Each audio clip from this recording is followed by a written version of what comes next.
सरस्वती नमोस्तुते नागेंद्रहाराय त्रिलोचनाय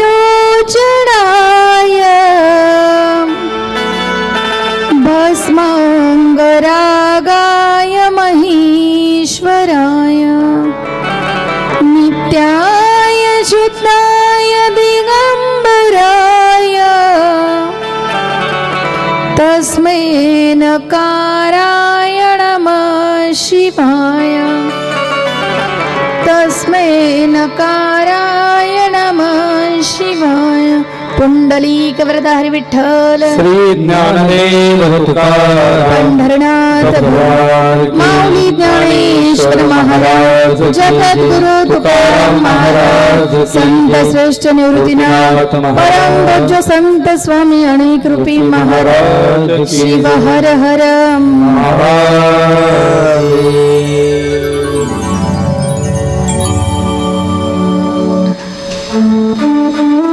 आज या ठिकाणं ज्या श्राद्धाच्या निमित्तानं तुम्ही सर्व आप्तइष्ट नातेवाईक या ठिकाणी जमलात. श्राद्ध कशाला म्हणतात? ज्यांचा श्राद्धाच्या कार्यक्रमासाठी जमलोत, माणसाचं जन्म आणि मृत्यू हे अटळ आहेत. कैलासवासी गंगा भागीरथी गीताबाई कारभारी बोडके यांना आपल्यातून जाऊन 1 वर्ष झालं. देखता देखता माणूस गेल्यानंतर 1 वर्ष होतं, आपल्याला समजत सुद्धा नाही की 1 वर्ष होऊन गेलंय, 1 वर्ष उलटून गेलंय. कारण वेळ कोणासाठी थांबत नाही, वेळ कोणासाठी थांबून राहत नाही. म्हणून प्रत्येकाला या देहामधून एक ना एक दिवस जायचंय. आपण ज्या श्राद्धासाठी या ठिकाणी जमलो ते तुमच्या माझ्यासहित एक दिवस सर्वांचं होणार आहे. कारण येथे नाही आले गुरु अवतारण एरती पामर जीव किती. इथं आले किती आणि गेले किती. पण श्राद्ध म्हणावं कशाला? जे आपण श्रद्धेने करतो त्याला श्राद्ध म्हणतात. आई वडिलांचे अगणित उपकार आपल्यावरती आहे. किती उपकार आहे आई वडिलांचे? मोजता येणार नाही, सांगता येणार नाही, इतके उपकार आई आपल्यावरती करते. जी आई 9 दिवस 9 महिने त्या बाळाला पोटात सामावते. एक एक दुधाचा थेंब बनतो त्या आईच्या रक्तापासून. त्या आईचे किती उपकार आहेत. ज्यांनी आपल्याला जग दाखवलं, आपल्या कातड्याच्या चपला करून जरी आपण त्यांना दिल्या तरी उपकार फिटणार नाही, इतके उपकार आई वडिलांचे आपल्यावरती असतात. आणि मग त्या उपकारातून उतरायणी होण्याकरता आजच्या दिवशी ज्ञानदान झालं पाहिजे. म्हणजे कीर्तन, प्रवचन, भजन हे झालं पाहिजे. कशाकरता?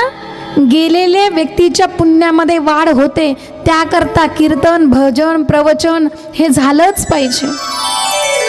त्यानंतर आजच्या दिवशी पिंडदान झालं पाहिजे. मग पिंडदान कशा करता हो?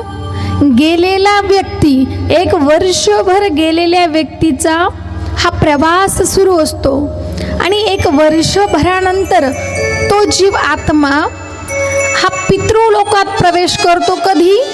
ज्या वेळेला आपण हे श्राद्धाचं पिंडदान करतो, त्यानंतर जीवात्मा पितृलोकात प्रवेश करतो. चला दिला माझी झाली गया वर्षना पितली पितराची ऋण पिंड पडावरी दिला माझी झाली गया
होण्यासाठी आज जो शोकाकळू परिवार आहे, बोडके परिवाराने ह्या मातृऋणातून उत्तीर्ण होण्यासाठी आजच्या दिवशी हा ज्ञानदानाचा पिंडदान झालंय. ज्ञानदान आहे आणि त्यानंतर अन्नदान. संजय कारभारी बोडके, सौ कांता संजय बोडके, निलेश संजय बोडके, वर्षा निलेश बोडके, रोहित संजय बोडके, स्नेहल रोहित बोडके, कुमार सुमित अमित बोडके आणि स्नेहल अमित बोडके, हा समस्त बोडके परिवार आपल्या मातृऋणातून उत्तीर्ण होण्यासाठी आज हा गोड असा कार्यक्रम आयोजित केला आहे. सातसंगत करण्याकरता महाराष्ट्रातील गुणीजन या ठिकाणी उपस्थित झाले ना. अगदी अल्प वेळात त्यांना आमंत्रण दिलं, त्यानंतरही ते उपस्थित झाले. आदरणीय संगीत विशारद आमचे लखनजी महाराज या ठिकाणी आहे. महाराज तुमच्या चरणावरती नतमस्तक होते.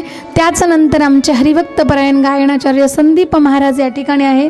महाराज तुमचे देखील धन्यवाद. त्यानंतर तबला विशारद, ऑटोपॅड विशारद आमचे गोकुळदादा या ठिकाणी आहेत. दादा तुमचे देखील धन्यवाद. त्यानंतर भागवताचार्य आमच्या दिदी आहेत या ठिकाणी, अक्षदा दिदी कुमावत, दिदीचे देखील धन्यवाद. गोड अशी साऊंड सिस्टीम, बाबाजी साऊंड सृष्टीचे चालक मालक आमचे विविध दादा या ठिकाणी आहे.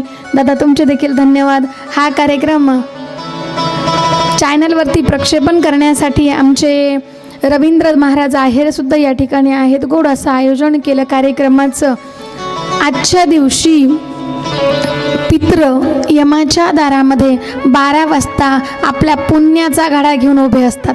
मग आता ते पुण्याचा घडा असा हातामध्ये घेऊन यमाच्या दारामध्ये उभे असतात आणि तेही जे पुण्य त्यांना सत्कर्म कमी पडतं, चांगली गती मिळण्याकरता ते आपण त्यांच्या नावाने जेही कार्य करू, जेही देखणं काही सुंदर असत, अन्नदान पिंडदान जेही केलेलं असतं बघा आजच्या दिवशी, ते त्यांच्या नावाने केलं म्हणजे त्यांना ते लागू होतं आणि ते पुण्य त्यांना मिळतं.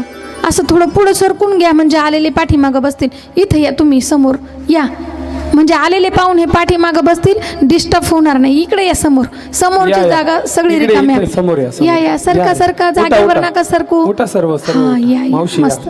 ज्यांना बसता येणार नसेल ना त्यांनी खुर्चीवरती बसा, ज्यांना बसता येत असेल त्यांनी खाली बसा. या या पुढं या, सरका सरका या. सोनार तर इथे या ना पुढं, या या पुढे या. सोनार या या या, उठा उठा, सर्वच उठा, सर्वच उठा. हा करायची का सुरुवात?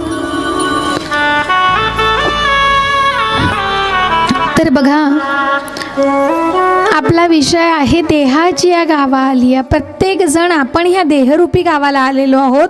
महाराज सांगतात अर्जुनाला, श्रीकृष्ण परमात्मा गीतेमध्ये ह्या अर्जुनाला सांगतात, अर्जुना देहरूपी गावाला आलेल्या प्रत्येक जीवाच्या पाठीमागे एक दुःख आहे. कोणतं दुःख आहे? प्रत्येक जण या देहरूपी गावाला आल्यानंतर प्रत्येकाला हे शरीर सोडायचंय. आपण देहरूपी गावाला आलो ना, जीवनामध्ये 3 सोहळे साजरे होतात माणसाचे. प्रामुख्याने 2 सोहळे साजरे होतात. कोणता कोणता? जन्माला येतो तो जन्माचा सोहळा साजरा होतो आणि काही काहींचा मध्ये एक सोहळा होतो, त्यांना म्हणतात लग्न सोहळा. पण काही काहींचे 2च सोहळे साजरे होतात, एक जन्माचा आणि एक मृत्यूचा. 2 सोहळे प्रामुख्याने सांगितलेत, एक जन्माचा सोहळा आणि दुसरा मृत्यूचा सोहळा. आणि या देहरूपी गावाला आलो ना आहोत ना, तर आपल्याला यातून एक ना एक दिवस हे शरीर सोडायचंय. मग महाराज जर आपण या शरीरामध्ये आलो, भगवान परमात्म्याने इतकं गोमटा देह, सुंदर देह कशा करता दिला हो? देव दिला देह भजन गोमाता. देव दिला देह भजन गोमाता. देवी दिला बिहार भजन गोमाता. देवी दिला बिहार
गोमट गोड असा देह कशा करता दिला?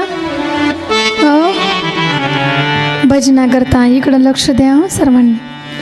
सुंदर असा देह मिळाला, हा भजना करता दिलाय. पण कधी विचार करा, आपण या देहामध्ये आलेलो आहोत, पण विचार करा सकाळपासून संध्याकाळपर्यंत किती वेळा आपण त्या भगवान परमात्म्याचं नाव घेतो? देवाचं नाव किती वेळा घेतो ताई? येतं का आपल्या मुखाला देवाचं नाव?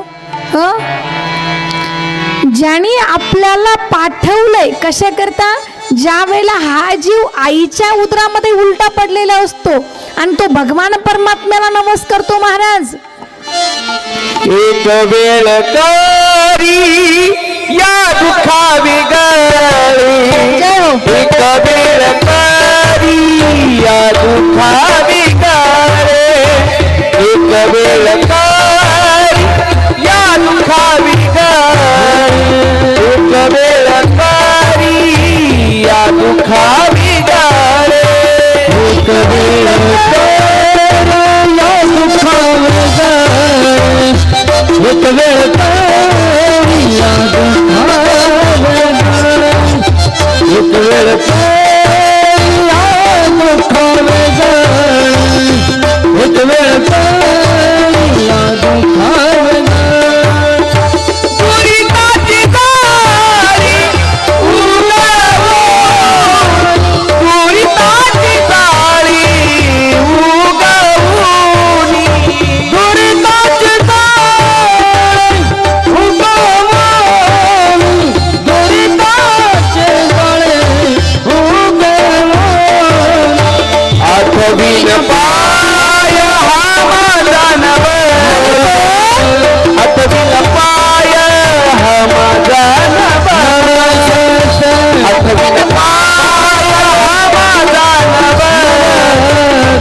आठवीन पाय हा माझा नवस, आठवीन पाय हा माझा नवस,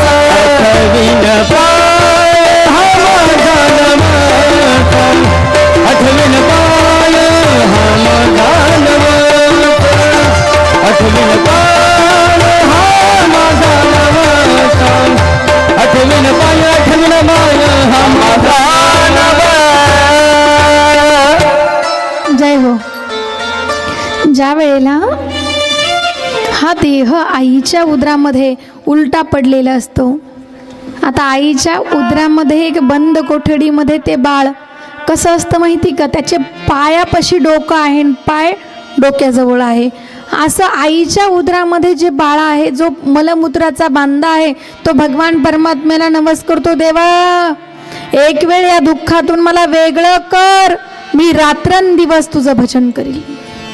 आणि ज्या वेळेला हा भगवान परमात्म्याला नवस करतो आणि नवस केल्यानंतर ज्या वेळेला देव ह्या दुःखातून त्याला वेगळं करतो, ज्या वेळेला दुःखातून वेगळं केलं, बाळ जन्माला आलं, बाळ जन्माला आल्या आला आपलं नवस विसरून जातो. म्हणजे माणूस कसा आहे? भगवान परमात्म्याचा नवस जन्माला आल्या आल्या विसरून गेला. जन्माला आल्या आल्या नवस विसरला आणि आल्यानंतर माता ती जखड म्हातारी असते महाराज आंघोळ घालण्यासाठी. बाळाला आंघोळ कोण घालतं? शक्यतो बाळाला आंघोळ घालण्यासाठी कोण? आजी, पणजी, खापर पणजी. बरोबर बोलते ना मी? आता त्या म्हातारी आयुष्यभर, जुन्या लोकांनी आयुष्यभर कष्ट केलेले असतात. लखन महाराज त्यांचे म्हणजे संसार म्हणजे एक कसोटी होती महाराज जुन्या लोकांची.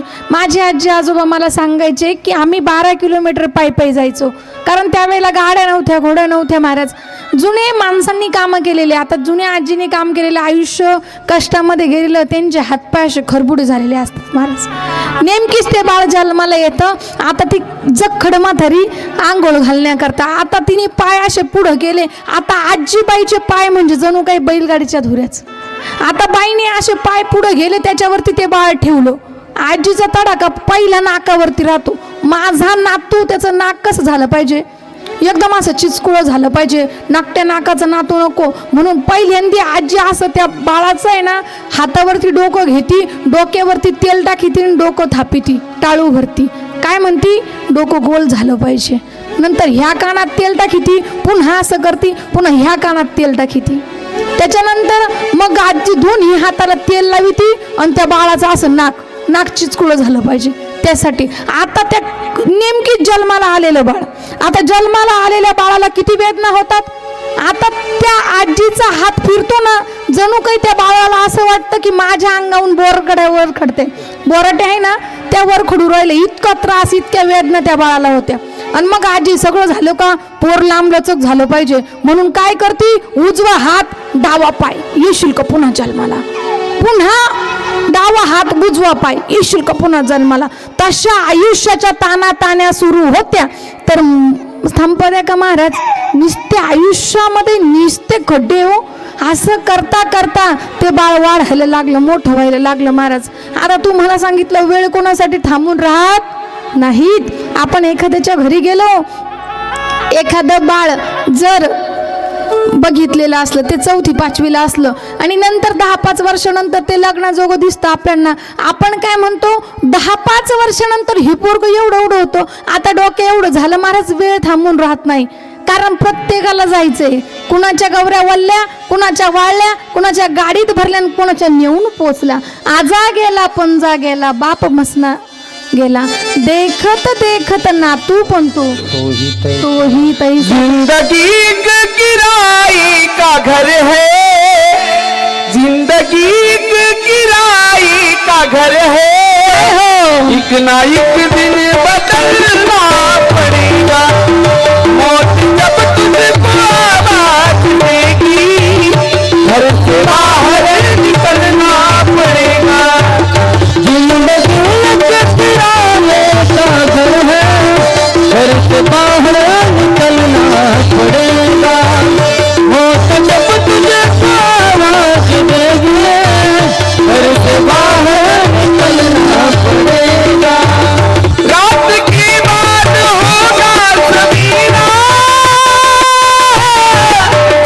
देखना हो दर्द सुनीरा, देखना हो दर्द सुनीरा, देखना हो दर्द सुनीरा.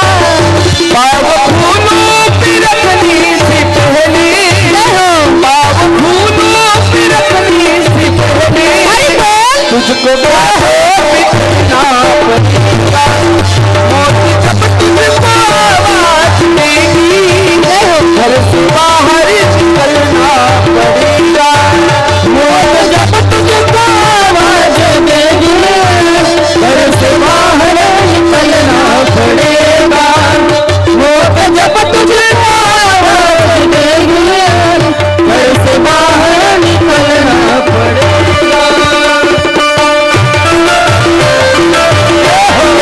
अरे बोल.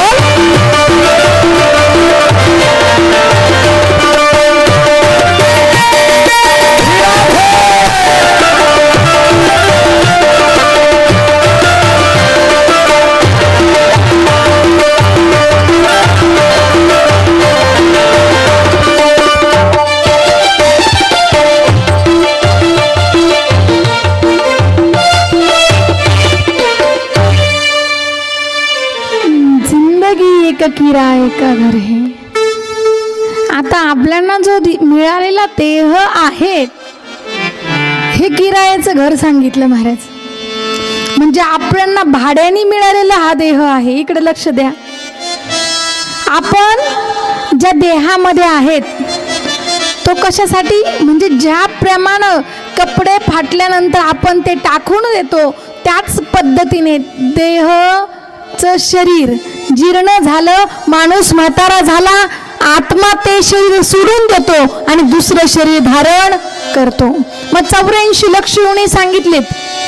4 खाणी आणि 3 गुणी या जीवसृष्टीमध्ये मानवी देहाला फार महत्व आहे. एक एक योनी कोटी कोटी फेरा, एक एक योनी कोटी कोटी फेरा, एक योनी कोटी कोटी फेरा, एक एक योनी कोटी कोटी फेरा. मगला दीवारा माना बाबा, मगला दीवारा माना बाबा,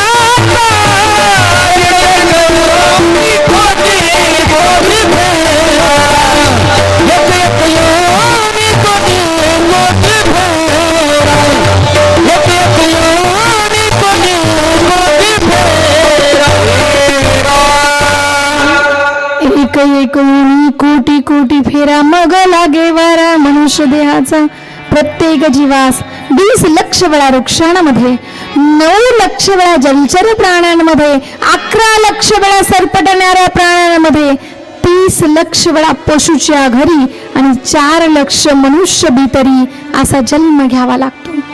पण आपल्याला या देहाची किंमत कळाना. तयाचा मातेरा केला कोठे. महाराज प्रत्येकाला देह कळतो का नाही. आता लोक जे नको खायला पाहिजे तेच खातात महाराज. कोरोनामध्ये बरेच काही झालं महाराज. महाराज मला सांगायचं फक्त एवढंच आहे का हा अनमोल किमतीचा नरदेह देवाने तुम्हा आम्हाला दिला. किती लोक म्हणतात मी फार गरीब आहे. मी सांगल लखन महाराज तुम्हाला मी गरीब नाहीच. का बरं. ज्याला 2 हात आहे 2 डोळे आहे 2 पाय आहे तो कशाने गरीब आहे. तुम्हाला माहिती ना आपल्याला जर डोळे नसले आणि त्याचं जर काही करायचं असलं तर डोळे किती किमतीचे ते सोडून द्या. आपलं हृदय किती किमतीचं आहे. किडनी किती किमतीची. अवकाशाने गरीब आहे. आपल्याला एवढा सुंदर देह दिला देवाने. हात दिला दान धर्म करण्याकरता. पाय दिले तीर्थयात्रा करण्याकरता.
तीर्थयात्रा मुखी राम नाम.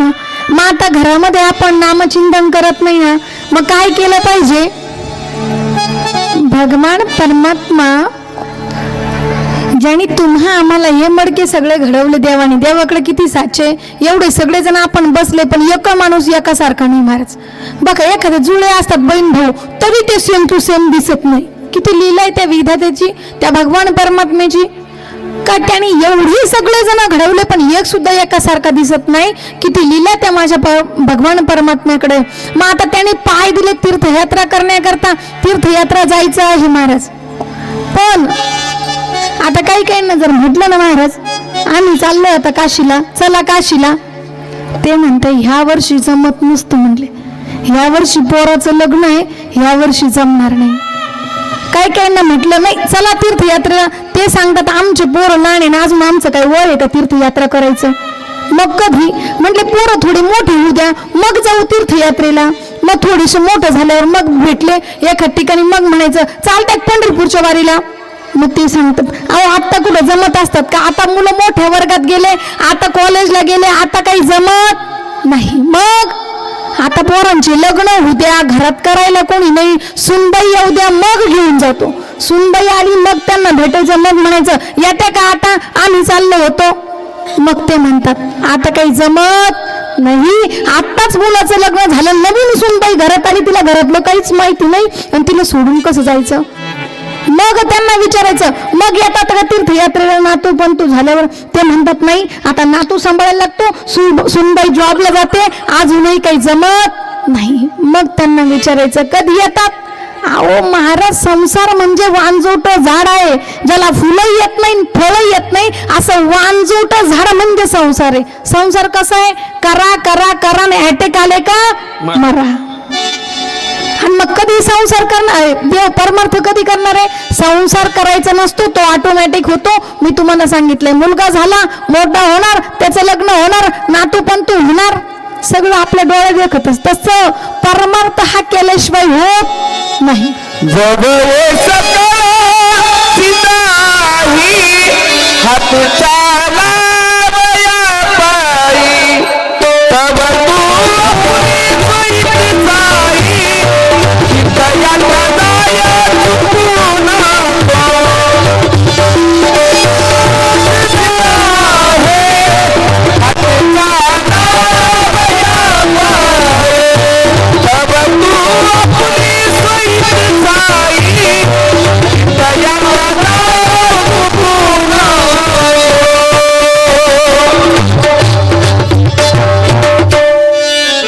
जोपर्यंत हातपाय आहेत ना तोपर्यंत तीर्थयात्रा करा. एकदा का हातपाय थकले, आता चालता येत नाही, मग काय करायचं? ज्ञानोबराय म्हणतात मग कुठंच जाऊ नका. मग काय करा? ठाईचं बैसोनी करा एक चित्त. त्या ठिकाणी तुम्ही जागेवरती बसा आणि नामचिंतन करा. भगवान परमात्मा तिथंच भेटायला येईल महाराज. मग आता डोळे दिले कशा करता? तुम्ही डोळे झारे सुजा तुम्ही डोळे झारे सुजा तुम्ही डोळे घारी सुका डोळे घारी सुका डोळे तुम्ही घारी सुका डोळे घारी सुका तुम्ही डोळे घारी सुका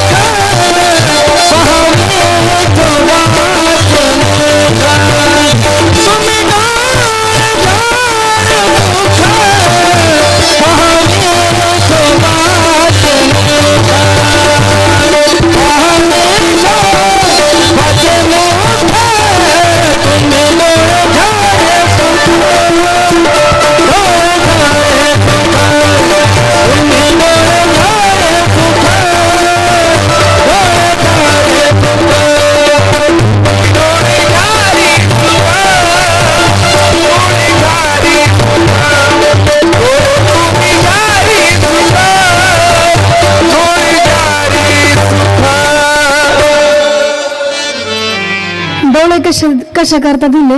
भगवान परमात्म्याचं जे रूप आहे ते किती सुंदर आहे. आता पंढरपूरला गेल्या त्या विटेवरच्या मालकाला बघितल्यानंतर देव किती सुंदर आहे. देवाचं रूप किती सुंदर आहे. डोळे त्याच्यासाठी दिले, तिथून साठवून आणायचा आणि मग वर्षभर घरी आल्यानंतर तो भगवान परमात्म्याचा चेहरा डोळे बंद केलं का लगेच डोळ्याच्या समोर येईल. त्याच्यासाठी डोळे दिले. पण काय माहिती का महाराज, आज डोळे दुसरीच कामं करते. आता एक नवीन रोग निघाला महाराज, तुम्हाला माहिती का? एक नवीन रोग निघाला, जळक्या रोग. आता एखाद्याचं शेजारच्याच जर काही चांगलं झालं किंवा एखाद्या जवळ, आता जवळचं कोणाला म्हणतो? जवळचं लांबचं आपलं कोणीच नाही. महाराज सांगतात तुमचं माझं कोणी नाही. आपण ज्याला जवळचं म्हणतो तो काय करतो माहिती का? तोंडावरती गोड बोलतो, पण जर आपलं काहीतरी चांगलं पाहिलं तर त्याच्या पोटात दुखायला सुरुवात होती. महाराज एक नवीन रोग निघाला, त्याला जळक्या रोग म्हणतात. तो जळतो. त्यांनी डोळ्याने बघितलं, यांनी मोठी गाडी आणली, 4 व्हीलर आणली, याला असं वाटतं मी कधी आणली, आणि त्यांनी घेतली ना मग मी घ्यायलाच पाहिजे. त्याची जशी तशी नाही, 2 पट जास्त वर्जन चांगले पाहिजे, बटन दाबलं का काचावरती गेल्या पाहिजे. महाराज काय आहे माहिती का? कुणाची जर बरबरी करायची असेल तर परमार्थात बरबरी करू नका, प्रपंचामध्ये बरबरी करू नका. करायचीच असेल तर बरबरी परमार्थामध्ये केला. एखाद्या व्यक्तीने जर 4 धाम केले तर आपले 4 धाम कधी झाले पाहिजे? मला तरी वाटतं अशी बरबरी जर कुणी केली तर निश्चित चांगले, पण संसाराची बरबरी काहीच कामाची नाही. फार किती कमवा महाराज, काही उपयोगाचं नाही. फार श्रीमंत आहे हो, लाख रुपयाचा बंगला आहे, कोटी रुपयाचा बाथरूम आहे, तरी शेवटचा अंघोळ कुठं? दारातच. महाराज कोट्याधीश असू द्या आणि हा झोपडीवाला असू द्या, तरी सुद्धा कपाळाला 1 रुपयाचा ठोकळाचा. श्रीमंताच्या कपाळावर 2000ची नोट लावत नाही. म्हणून प्रत्येकाला तिथंच जायचंय. कुणा करता भगवंताने दुसरी योजना केलेली नाही. म्हणून डोळे दिले भगवंताचं स्वरूप बघण्याकरता, हात दिले दान धर्म करण्याकरता, हे मस्तक दिले भगवान परमात्म्यासमोर लीन होण्याकरता, हे कान दिलेत. महाराज विचार करा, कानाला एक छिद्र, त्याच्याने आपण ऐकतो, पण त्याच्यावरती हे कवर कशासाठी दिलं? देवाला माहिती होतं कलियुगात कोरोना येणार आहे, मग माणूस मास्क कुठे लावल, म्हणून याची योजना केली का? नाही. देव लय चतुर आहे महाराज. भगवान परमात्म्याने शरीराची सुंदर रचना केली.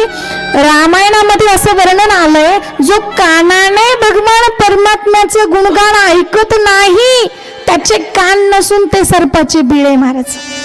म्हणून जो कानाने भगवान परमात्म्याचं गुणगान ऐकतो महाराज तो ह्या जन्मामधलं सगळं काही तरुण जातो. म्हणून जन्मोजन्मी आम्ही बहुपुण्य केले तेव्हा या विठ्ठले कृपा केली. भगवान परमात्म्याची कृपा आपल्यावरती होते. मग घडी घडी जन्माला येणं घडी घडी मरण यातून आपण वाचतो. पुनरुपी जननम पुनरुपी मरणम पुनरुपी जननी जठरे शयनम. पुन्हा पुन्हा जन्माला येणं पुन्हा पुन्हा मरण साधं येत नाही का महाराज. आता या देहरूपी गावाला आलोच आहोत ना मग काय करायचं. आपण हे सगळं तरुण जाण्यासाठी महाराज म्हणतात का आयुष्य दिलंय आपल्याला. आता ह्या आयुष्यामध्ये कधी जायचं माहिती का.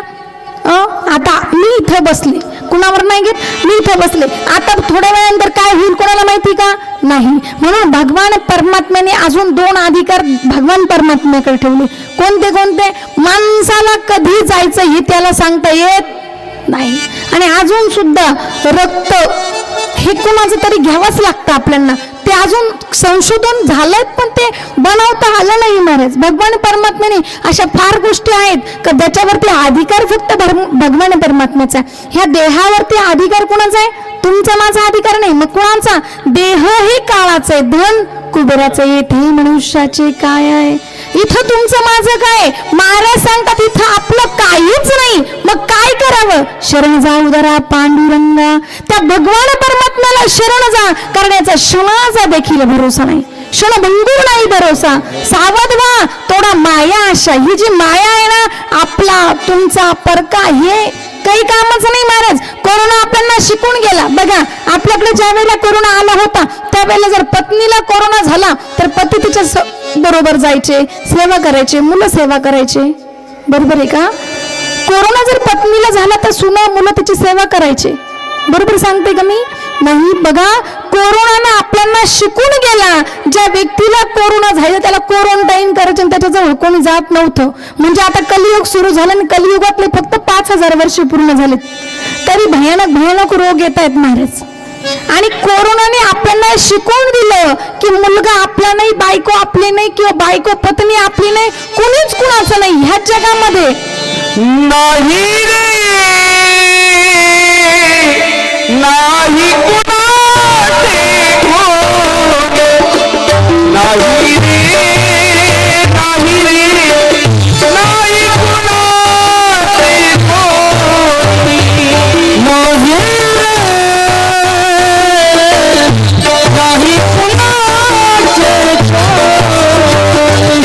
नाही कुणाचे नाही रे नाही रे नाही कुणाचे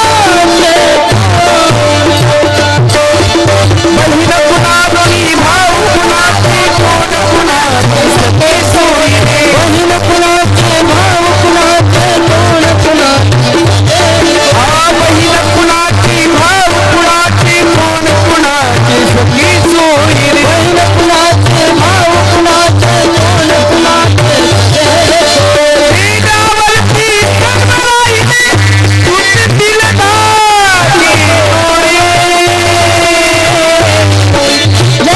नाही रे नाही कुणाचे नाही रे नाही कुणाचे कोणी नाही रे नाही कुणाचे कोण नाही रे नाही रे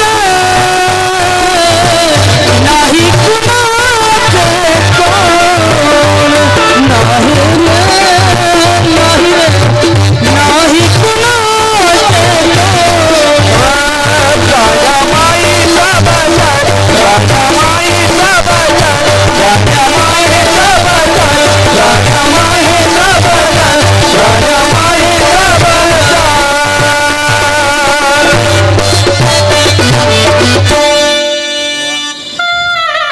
नाही रे नाही आपलं कोणीच नाही. महाराजांनी सांगितलंय इथं तुमचं माझं कोणी नाही. आपण या देहामध्ये आलोत ना मग आल्यानंतर आपण घेऊन काहीच जाणार नाही.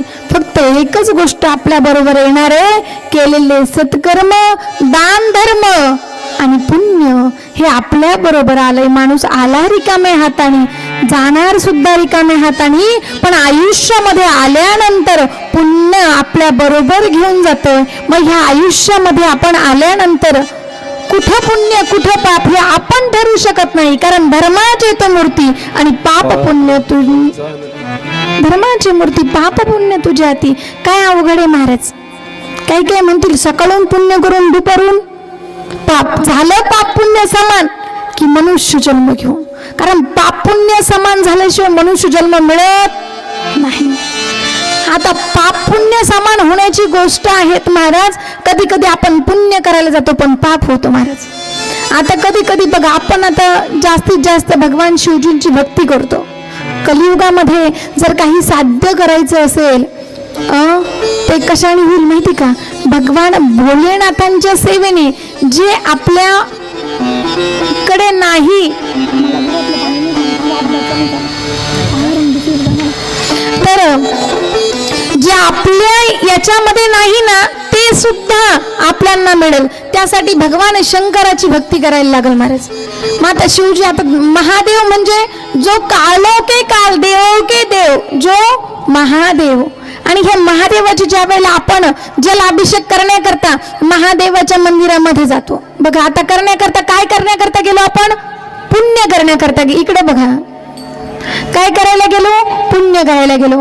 पण पुण्य करता करता पाप घडून जातं, पाप करता करता पुण्य घडून जातं, आपल्याला समजत नाही. आपण तांब्या भरून घेतला आणि भगवान शिवजींच्या मंदिरामध्ये गेलो बघा.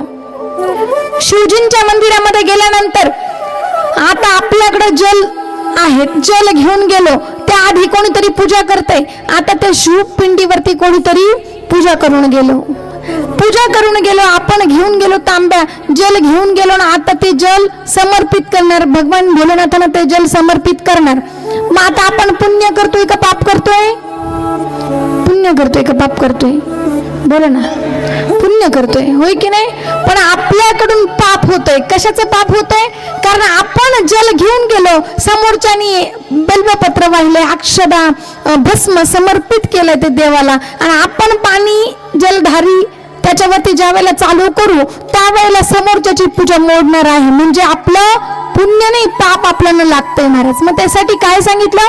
शिवपुराणकार म्हणतात की हातामध्ये 3 वेळेला तुम्ही पाणी घ्या, आणि हातामध्ये 3 वेळेला पाणी घेतल्यानंतर त्या भगवान परमात्म्याला समर्पित त्याची समोरच्याची पूजा व्हावे म्हणून हातामध्ये पाणी घेतलं. त्याचे मंत्र उच्चारण शिवकथेमध्ये सांगितलं, पण ते आपल्याला इतके ज्ञात होणार नाही. म्हणून हातामध्ये पाणी घ्यायचं, शिवाय अर्पण, शिवाय अर्पण, शिवाय अर्पण म्हटल्यानंतर लगेच आपण आपल्या जे तांब्यामध्ये पाणी आणलंय ते देवाला अर्पण करायचं. आणि बसताना कसं बसायचं? दक्षिणेकडे पाठ करून आणि उत्तरेकडे तोंड करून, म्हणजे ज्या साईडनी भगवान परमात्म्याची जलधारी आहे तिकडे तोंड करून आपण बसायचं आहे. बसल्यानंतर आपण जल समर्पित केलं, चंदन भस्म आणला असेल तो भगवान परमात्म्याला द्या. भगवान परमात्म्याला बेल अतिशय प्रिय आहे. बेल समर्पित करा आणि मनोभावे त्या भगवंताच्या चरणावरती मस्तक ठेवा. देवा मला काहीच नको. तुम्ही देवाकडे जर मागितलं ना महाराज, न मागता देव तुम्हाला देईल. पण आपलं कसं आहे महाराज, नैवेद्याला गुळाचा खडा आणि संकल्प मालगाडी एवढा. आपण एकदा मंदिरात जातो, एवढी मोठी लिस्टच देवाकडे देतो.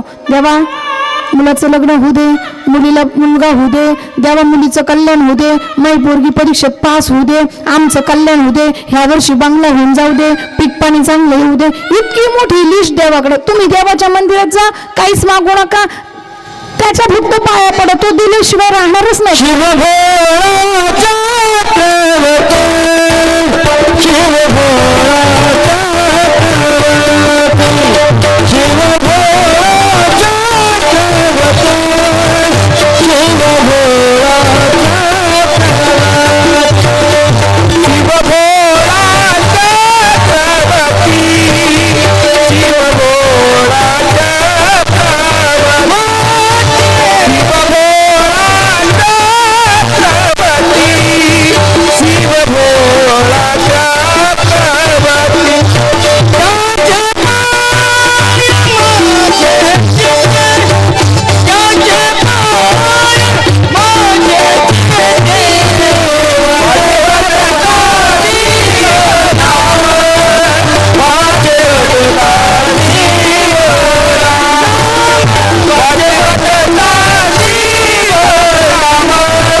भोळं दैवत आहे महाराज, आणि ते भोळं दैवत आपल्याला पावल्याशिवाय राहत नाही. त्याकरता भाव कसा असायला लागतो आपल्या मनातला शुद्ध. ज्याचा भाव शुद्ध झाला त्याला शुद्ध ज्याचा भाव झाला कुणी नाही जीव त्याला, कुणी नाही जीव त्याला, कुणी नाही जीव त्याला. शुद्ध ज्याचा भाव झाला कुणी नाही देव त्याला, कुणी नाही देव त्याला, कुणी नाही देव त्याला. ज्याचा भाव शुद्ध होतो त्याला भगवान परमात्मा भेटल्याशिवाय राहत नाही. देव आपल्याला जागेवरती भेटायला येतो, त्यासाठी आपली भक्ती तितकी पाहिजे महाराज, भाव तितकं शुद्ध पाहिजे. भगवान परमात्मा आपल्याला भेटल्याशिवाय राहत नाही. आपला विषय देहाची या गावालिया, जन्म मृत्यूची या सोहळ्या, ना म्हणून आहे धनंजया जिया परी. जन्माचा सोहळा होतो सांगितला, मृत्यूचा देखील सोहळा होतो. आता जन्माच्या मृत्यूचं मधलं जे जीवन आहे त्याला आयुष्य म्हणतात. आयुष्य म्हणजे काय? जन्म झाल्यापासून मरेपर्यंतचं जगणं, त्याचं नाव आयुष्य. मरणाच्या बाबत वशिलेबाजी चालत नाही, कोणी किती मोठा असू द्या, वशिलेबाजी चालत नाही महाराज. आपण म्हणतो एखादा माणूस या ठिकाणी बसलेला होता आणि देखता देखता आता याला काय झालं महाराज. जुने माणसं बघायचे, ज्यांची 75 झाले महाराज, 80 झाले, कोणी 81 झाले, कोणी 90 झाले. आत्ताचे नाही बरं का, मी पूर्वीचे सांगते, पूर्वीचे. आत्ताचे किती? आत्ताचे 50, 60 आणि 55 दयन. कारण काय, जुने लोकांनी कष्ट केलेत. मिरची भाकर खाल्ली पण ती कशी होती, तिला चव होती महाराज. आत्ताचे लोक फास्ट फूड खातात महाराज, त्याच्यामुळे शरीरावरती त्याचा परिणाम होतो. आणि म्हणून आपण जे व्याधीत चाललो, आपण नाही का म्हणतो माझ्या आईला अजून काही नाही पण मला फार व्याधी होतात. काय कारण आहे? आपलं खानपान बदलत चाललंय महाराज, म्हणून ह्या गोष्टी होतात. पूर्वीचे लोक कष्ट करायचे, आत्ताच्या लोकांची कष्ट करायची पात्रता कमी झाली. आपल्याला असं वाटतं कष्ट कमी करावे आणि जास्त भेटावेत महाराज. आपण समाधानी नाही आहेत ना. आता जीवनामध्ये समाधान फार महत्वाचं आहे. सुख कशाला म्हणतो आपण? सुख कशाला म्हणतो आपण? याला सुख म्हणतो. एक वेळेला काय झालं माहिती का? सुख सुख सुख आपण म्हणतो, सुख याच्यामध्ये म्हणतो. एक वेळेला वरती पार्वती माता आणि भोलेनाथजी वरती अशी बसलेले होते. आणि आता पार्वती माता म्हणले सुख म्हणजे मी आहे लक्ष्मी, मला सुख म्हणतात म्हटले. आता पार्वती मातेने ज्या वेळेला असं सांगितलं, तिकडे ते उभे असणार, इथं गाद्या आहे, इथं येऊन बसा ना उन्हामध्ये उभं राहण्यापेक्षा. रोहित दादा तिकडे उभे ना तुम्ही सर्वांना, इथं गाद्या आहेत बघा, इथं बसवा ना मंडपामध्ये, जागा आहे, गाद्या टाका ह्या, आणि इथं बसायसाठी जागा आहे, सर्वांनी बसा ना इकडे उन्हात उभे राहण्यापेक्षा. या बसा.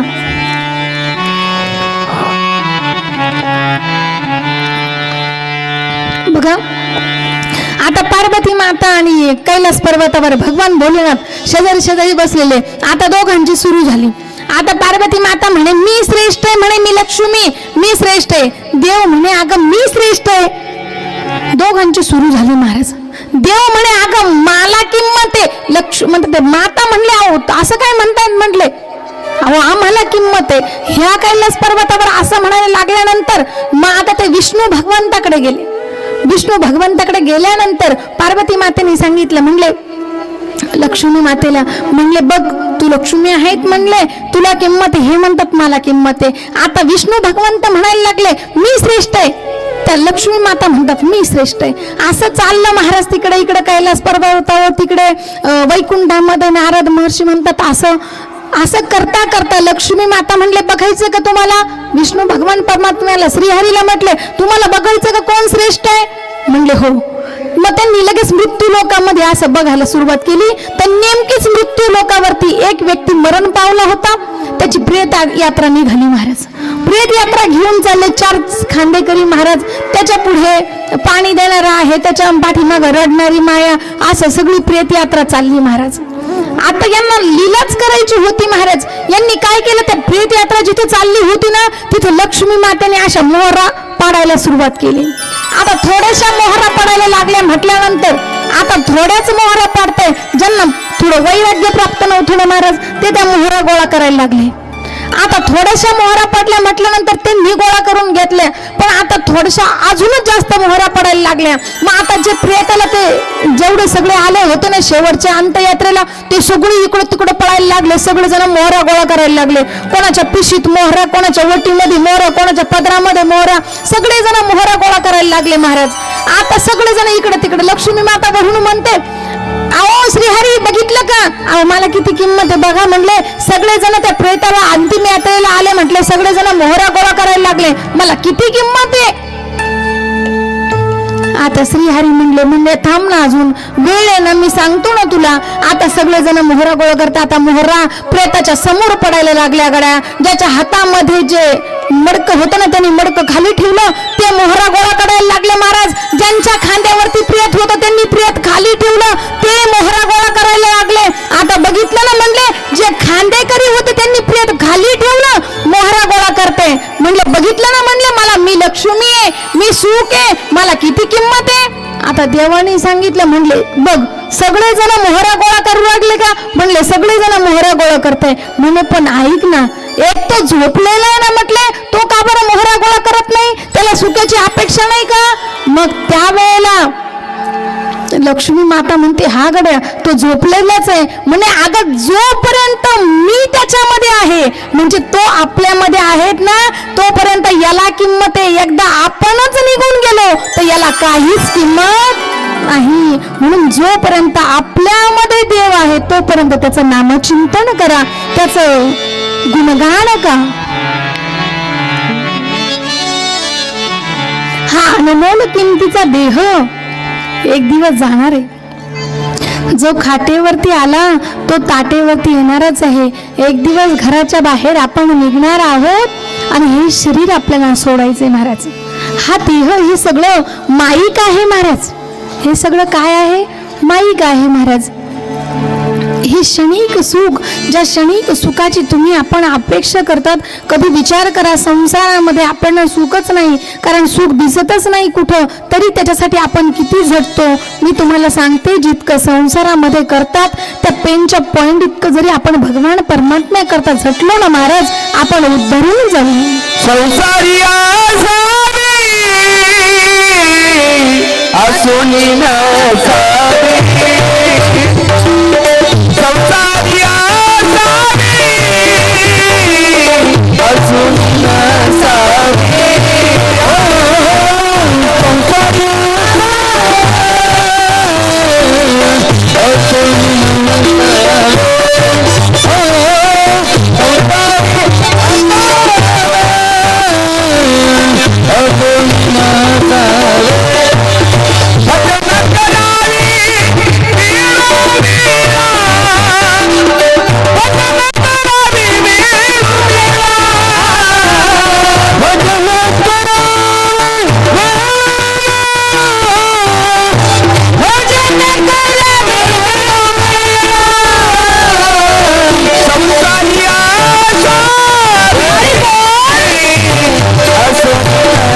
आसोनी नसावे. संसारात आपण आहोत, पण संसार कसा करावा, संसार अंगाला लागून देऊ नका. असा संसार तुम्ही आपण केला पाहिजे. संसार हा दुःखमूळच आहे महाराज. इतकं सुख भेटतं, त्या सुखात आपण आनंदी होतो, पण त्या क्षणाच्या नंतर लगेच दुःख आहे. संसारामध्ये ऊन सावली आहे, कधी ऊन येतं कधी सावली येते महाराज. असा संसार करत करत प्रत्येकाला हा देह सोडायचा आहे. बघा, भगवान परमात्म्याने श्रीकृष्णाने आपल्या आईचं पिंडदान केलं होतं. द्वापार युगामध्ये, त्रेतायुगामध्ये माझ्या प्रभू रामचंद्रांनी आपल्या वडिलांचं पिंडदान केलं. ज्या वेळेला दशरथ राजे मरण पावले त्यावेळेला एकही त्यांचा पुत्र जवळ नव्हता आणि प्रभू रामचंद्र ज्या वेळेला वनवासावरून आले त्यानंतर त्यांनी त्यांचं पिंडदान केलं. कारण ते लंकेवरती विजय मिळवल्यानंतर ते डायरेक्ट अयोध्येला आले का? नाही, ते गया या ठिकाणी गेले आणि त्या गयेला गेल्यानंतर गयेला वडिलांचं पिंडदान करतात. दशरथ राजांचं पिंडदान करण्याकरता ते गया या ठिकाणी गेले आणि त्या ठिकाणं ते आपल्या वडिलांचं दशरथ राजांचं पिंडदान करायचे. माझ्या प्रभू रामचंद्रांनी वल्कर धारण केलेलं आहे. त्यांच्याकडं पिंडदान करण्याकरता सामग्री नाही. आता सामग्रीची व्यवस्था कशी करायची? म्हणून सीता मातेला त्या फाल्गु नदी आहेत गईला, त्या फाल्गु नदीच्या किनाऱ्यावरती बसवलं आणि म्हणजे प्रभू रामचंद्र जंगलामध्ये सामग्रीची व्यवस्था करण्याकरता जातात. सामग्रीची व्यवस्था करण्याकरता जंगलामध्ये जातात. सीता माता त्या फाल्गु नदीच्या किनाऱ्यावरती बसलेल्या आहेत आणि ज्या नदीच्या किनाऱ्यावरती सीता माता बसलेल्या आहेत त्या नदीच्या पाण्यामधून असा हात वरती येतो. आता हात बघितला सीता मातेनी, सीता माते विचार करताय हा हात वरती आला, कोणाचा हात असावा हा? म्हणून जवळच ब्राह्मण गुरुजी होते. त्या गुरुजींना बोलवलं आणि गुरुजींना विचारण्यात आलं, गुरुजी अहो हा हात वरती आलाय, कोणाचा हात आहे हा? त्या ब्राह्मणाने सांगितलं, बघितलं हा जो हात वरती आलाय ना माते, हा हात तुमच्या सासऱ्यांचा दशरथ राजांचा हा हात आहे. गुरुजींना विचारलं त्या ब्राह्मण गुरुजींना काय करावं लागेल? गुरुजींनी सांगितलं या हातावरती पिंड ठेवावा लागेल. महाराज, माझे मालक आमचे स्वामी जंगलामध्ये सामग्रीची व्यवस्था करण्याकरता गेलेले आहेत आणि माझ्याकडे सामग्री नाही, मी कसा पिंड ठेवू? सीता माता विचार करत करत त्या फाल्गु नदीच्या बाजूला येतात आणि ज्या वेळेला त्या फाल्गु नदीच्या बाजूला आल्यानंतर पायाला फाल्गु नदीची वाळू लागते. महाराज, ती वाळू पायाला लागलेली वाळू अशी हातामध्ये घेतली सीता मैयाने. हातामध्ये वाळू घेतली आणि मनामध्ये विचार आला आपल्याकडं काही सामग्री नाही, ह्या वाळूचाच पिंड बनवू. हातामधल्या वाळूचा पिंड बनवला. हातामधल्या वाळूचा पिंड बनवून ब्राह्मण गुरुजीला मंत्र उच्चारणाकरता पूजेकरता घेतलं. गाईचं गोमूत्र लागतं पिंडदानाला, गाय घेतली साक्षीला. तुळशी पत्र तुळस घेतली साक्षीला. ज्या नदीवरती पिंडदान केलंय ती फाल्गु नदी गयाची साक्षीला घेतली. त्यानंतर वडाचं पान साक्षीला घेतलं. सगळ्या गोष्टी साक्षीला घेऊन सिद्धीनं माझी सीता मैया त्या फाल्गु नदीवरती ज्या ठिकाणावरती हात वरती आलाय त्या ठिकाणाला आजही सीताकुंड म्हणतात. या ठिकाणावरती पिंड होतो, ज्या ठिकाणावरती आपण पिंडदान करतोय त्याच्या ऑपोजिट साईडला त्या फाल्गु नदीवरती सीताकुंड आजही आहे. कधी गेले तर तुम्ही बघा. आणि त्या सीताकुंडाजवळ त्या सीता माता गेल्या. जो हात असा दशरथ राजांचा वरती आलाय, हातामध्ये वाळूचा पिंड बनवला माझ्या मातेनी. हातामध्ये वाळूचा पिंड घेऊन ब्राह्मण गुरुजी 5 गोष्टी साक्षीला घेऊन वडाचं पान, गाय, फाल्गु नदी, गाय आणि ब्राह्मण गुरुजी सगळ्या गोष्टी साक्षीला घेतल्या. त्या नदीवरती मंत्र उच्चारण झाले. सिद्धीनं तो वाळूचा पिंड आता दशरथ राजांच्या हातावरती ठेवला. हातावरती ठेवल्यानंतर लगेच तो हात तृप्त होऊन गुप्त झाला. हात गुप्त होतो, धन्य झाल्या सीता मैया. आता तेवढ्यामध्ये प्रभू रामचंद्र लक्ष्मणजी येतात. आल्यानंतर विचारलं, चला आता आपल्याला पिंडदान करायचे. सीता मातेने हात जोडले, सांगितलं स्वामी मी आत्ताच पिंडदान केले. ते म्हटले कसं काय पिंडदान झालं असेल? जर तुझ्याकडे सामग्रीच नाही त्यांना विश्वास पटेना, माझ्या या पत्नीने कसं काय पिंडदान केलं? त्यांनी सांगितलं अहो हे ब्राह्मण गुरुजी यांना विचारा, यांनी पूजा केली, मी यांच्या हातून पूजा केली. या गुरुजींना विचारा, मी आत्ताच पिंडदान केलं. ज्या वेळेला त्यांनी त्या गुरुजीला विचारलं, श्रीरामचंद्र प्रभू रामचंद्र विचारताय त्या ब्राह्मण गुरुजीला, ब्राह्मण गुरुजी सीतेने पिंडदान केले का? त्यावेळेला ते ब्राह्मण गुरुजी सांगतात की सीता मातेने पिंडदान केलंच नाही. आता सीता मातेला राग येतो, ब्राह्मण गुरुजी का खोटं बोलले. त्यांना वाटलं आता सीता मातेने पिंडदान केलं पण त्यांनी काही दक्षिणा वगैरे दिली नाही, आणि जर परत प्रभू रामचंद्रांनी पिंडदान केलं तर मला काहीतरी दक्षिणा मिळेल म्हणून ते खोटं बोलले. आता सीता मैयाला राग आला आणि त्यांनी त्या गुरुजींना शाप दिला, तुम्ही किती कमवलं तरी संतुष्ट राहणार नाही. तुम्ही बघा दक्षिणेमध्ये ते संतुष्ट नाहीत. आणि चला पुढे, आता ही फाल्गू नदी आहेत, ह्या नदीवरती पिंडदान केलं. प्रभूंना सांगितलं हिला विचारा. त्या प्रभूंनी त्या फाल्गू नदीला विचारलं, सीतेने पिंडदान केले का. ती फाल्गू नदी सांगते का सीता मातेने पिंडदान केलंच नाही. त्या फाल्गू नदीला शाप दिला, तुझ्या पाण्यामध्ये किडे पडतील. आता त्या नदीला शाप मिळाला. महाराज सांगितलं ही तुळस होती इथं, ह्या तुळशी मातेला विचारा, मी आत्ताच पिंडदान केलं. त्या तुळशी मातेला विचारायला लागले आणि ती तुळशी मातेला विचारल्यानंतर प्रभू रामचंद्र सांगतात की सीतेने पिंडदान केलं का. ती तुळशी माता सांगते की सीता मातेने पिंडदान केलंच नाही. पिंडदान केलंच नाही म्हटल्यानंतर राग आला सीता मैयाला आणि तुळशीला शाप दिला. बघा काय शाप दिला तुळशी मातेला. सांगितलं ज्या ठिकाणी तुला अगरबत्ती लावली जाईल, ज्या ठिकाणावरती तुला हळदी कुंकुम वाहिलं जाईल, ज्या ठिकाणी तुला दिवा लावला जाईल, ज्या ठिकाणी तुला प्रदक्षिणा केली जाईल ना, त्या ठिकाणावरती तुझं आयुष्य सगळ्यात कमी राहील. पण तू कुठे एखाद्या घाणेरड्या जागेवरती उकिरड्यावर वगैरे तू जर उगशील तर त्या ठिकाणी तुझं आयुष्य जास्त असेल.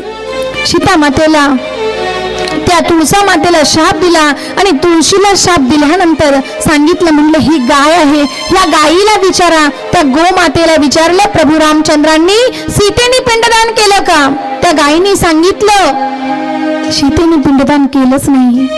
आता गाय देखील खोटं बोलली, गायीला शाप दिला. आई गायीला काय शाप दिला. सांगितलं तू ज्या तोंडाने खोटं बोलशील त्या तोंडाने तू विष्ठा भक्षण करशील. तुम्ही बघा आपण गायीचं दर्शन घेत असताना मागच्या बाजूने घेतो, कारण तो सीता मातेने दिलेला शाप आहे. गायी तोंडाने कधी कधी विष्ठा देखील भक्षण करते. आता उरलं फक्त वडाचं पान. आता वडाला विचारलं, वडाला विचारल्यानंतर सांगते सीता माता वड होता, वडाला विचारा.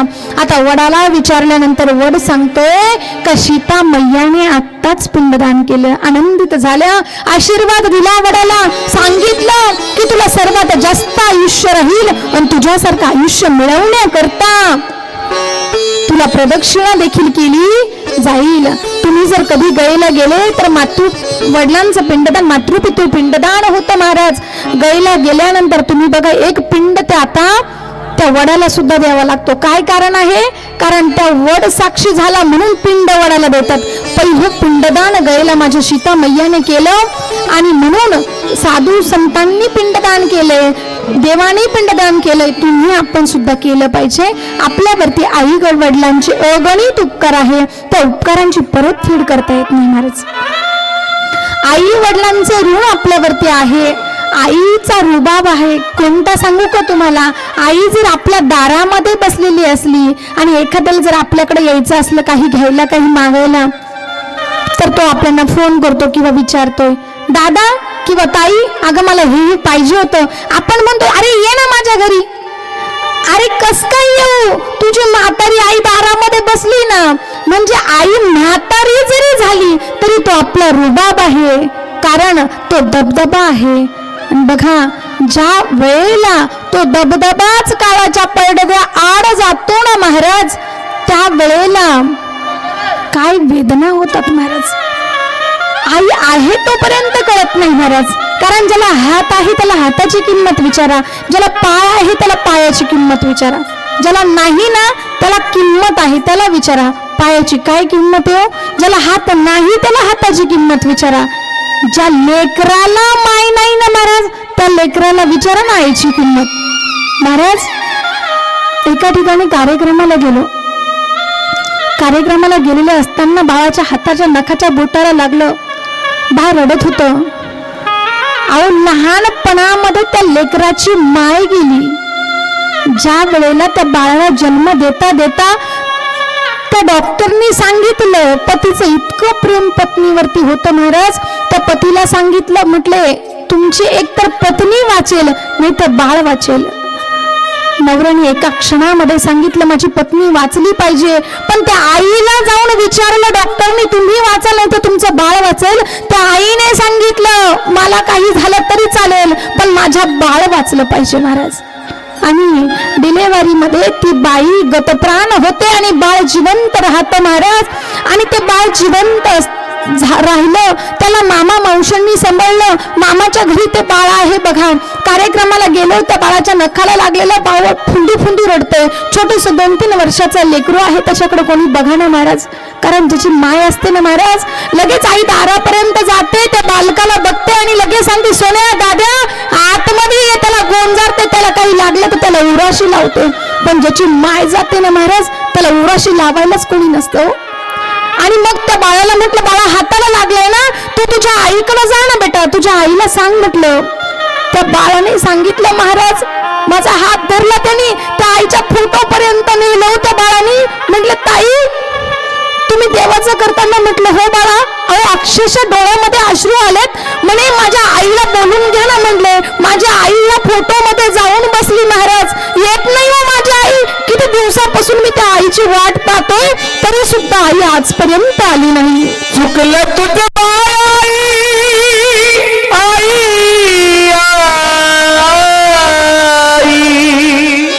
चुकलं तुझं बाई रडती धाई धाई ग, रडती धाई धाई ग.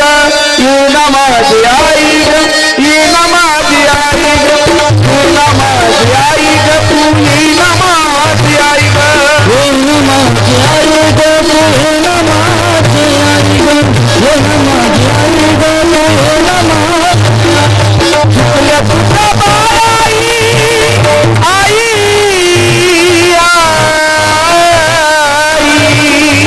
चुकलं तुझं बाई रडती धाई धाई ग, रडती धाई धाई ग.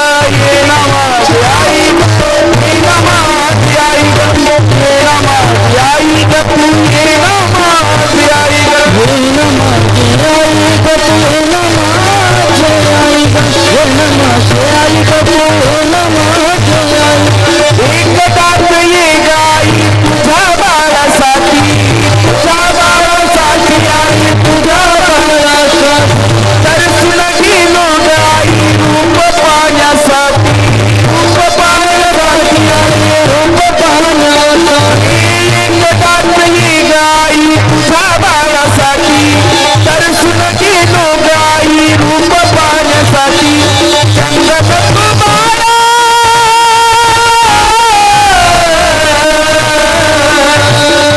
चंद्रदत्त बाळा तुझ्या अंतरात राही ग, प्रियामधी राही ग. ये ना माझी आई ग, तू ये ना माझी आई, ये ना माझी आई ग, तू ये ना माझी आई ग, ये ना माझी आई ग, तू ये ना माझी आई ग, ये ना माझी आई ग, तू ये ना माझी आई ग. ती घाल गाणी सांगू मी कुणाला, सांगू मी कुणाला, सांगू मी कुणाला. सावली निघून गेली पडलो मी उन्हाला, पडलो मी उन्हाला, पडलो मी उन्हाला. किती गहाण झाले सांगू मी कुणाला, सावली निघून गेली पडलो मी उन्हाला. चंद्रदत्त बाळा वासराला सोडून कुठं निघून गेली गाई ग, निघून गेली गाई ग. ये ना माझी आई ग, तू ये ना माझी आई ग, ये ना माझी आई ग, तू ये ना माझी, ये ना माझी आई ग, तू ये ना माझी आई, ये ना माझी आई ग, तू ये ना माझी आई ग. महाराज त्या बाळाने मला त्या फोटो पशी नेलं आणि ते बाळ सांगतं का ताई माझ्या आईला बोलून घे ना. का हो आता माझी आई परत येणार नाही का हो, मला कधी भेटणार नाही का हो. महाराज ते अज्ञान बाळ, आई जर असली ना महाराज, आईला 2 दिवस कुठे गावाला जायचं असेल तर गेल्यानंतर आईला त्या मुलांचा चेहरा, मुलांचा चेहरा, आपल्या बाळांचा चेहरा तोंडासमोर फिरतो ना. आई त्या आशेने कुठे राहत नाही महाराज, लगेच निघून येते. पण विचार करा ना, ज्याची आईच काळाच्या पडद्याआड गेली ना महाराज, त्याच्या बाळकावरती काय हो. ऐका ना, मामा मावशी लाख आजी बाबा सगळे प्रेम करणारे असतात महाराज. आई 2 थापटे लावतात महाराज, आणि त्या बाळाला जवळ घेते ना, त्याला त्या वेदनांची जाणीव होत नाही हो, वाटत नाही त्याला त्या वेदना. पण ज्या वेळेला आई नाही हो, आजीनी कुशीत घ्या, मामीनी कुशीत घ्या, सगळ्यांनी प्रेम करा, पण ती ऊब कोणी भरून काढत नाही. पुन्हा असल्यावरती आईची किंमत नसते महाराज, नसल्यावरती आई मिळत नाही ना, असल्यावरती कळत नाही महाराज. आणि ज्याला आई नाही ना महाराज, त्याचं कौतुक बघण्याकरता कोणी नसतं. ते बाळ शाळेत जातं, 1 नंबर आणतं, मोठं होतं, डॉक्टर होतं, इंजिनियर होतं, आणि ते सांगतं का आज जर माझी आई असती ना, मला किती कौतुक वाटलं असतं, किती मला आनंद वाटला असतं. हे वैभव माझं बघण्याकरता आज माझी आई नाहीये, माझे वडील नाहीये. निस्वार्थ प्रेमाचं प्रतीक म्हणजे आपले आई वडील आहे. आपण आज फार बिझी झालोय महाराज. कधी आपण आता या धकाधकीच्या जीवनामध्ये जर कधी आईचा जर फोन आला ना महाराज, आपण कामामध्ये असतो, आपण म्हणतो आई मी तुला 5 मिनिटात फोन करते ग, मी आता मुलाचं आवरते. थोड्या वेळाने फोन करतो, आपण म्हणतो नाही ग आता या दुसऱ्या दादाचं आवरते ग, माझं घरातलं काम आवरल्यावरती फोन येतो. तुला करते का फोन आई, थांब ना थोडंसंच बाकी राहिलं. ऑफिसला जाता जाता आईचा फोन येतो, आपण म्हणतो आत्ताच ऑफिसला आलं, मी संध्याकाळी फोन करते का आई तुला.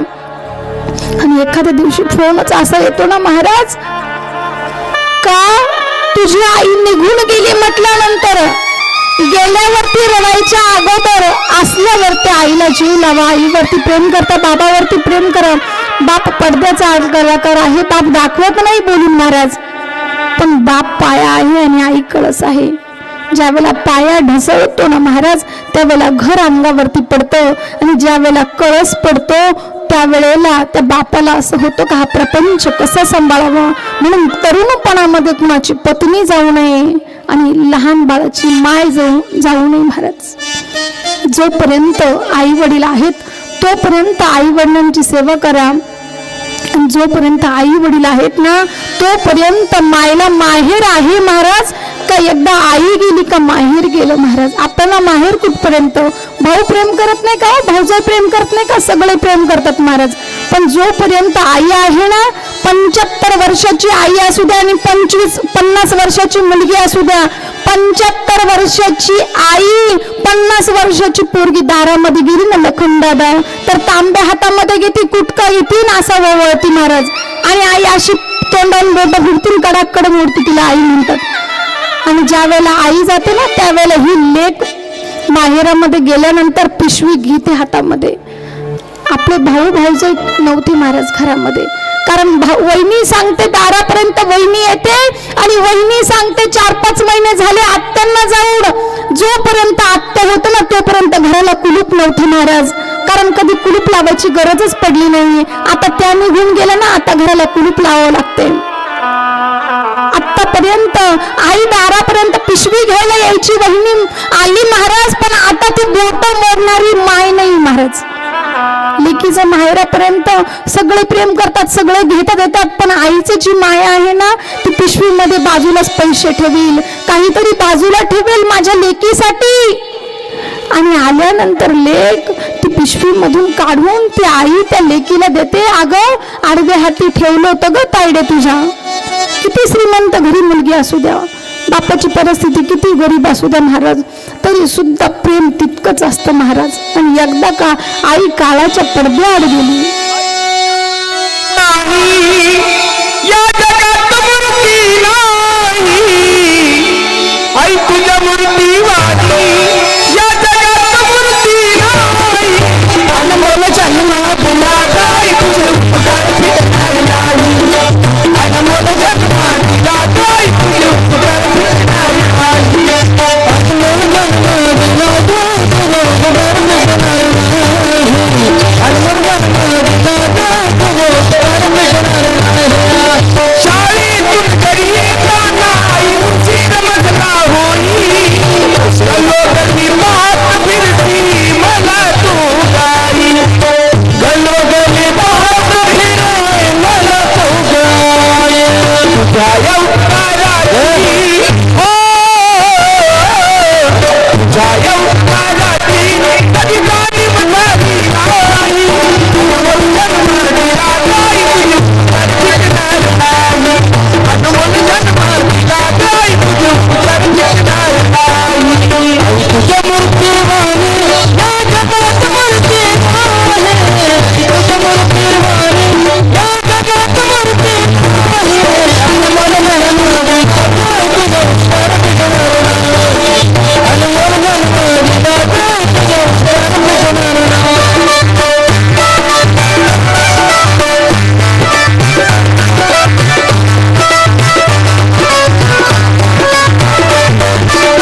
बोडके कुटुंबाची आई निघून गेली.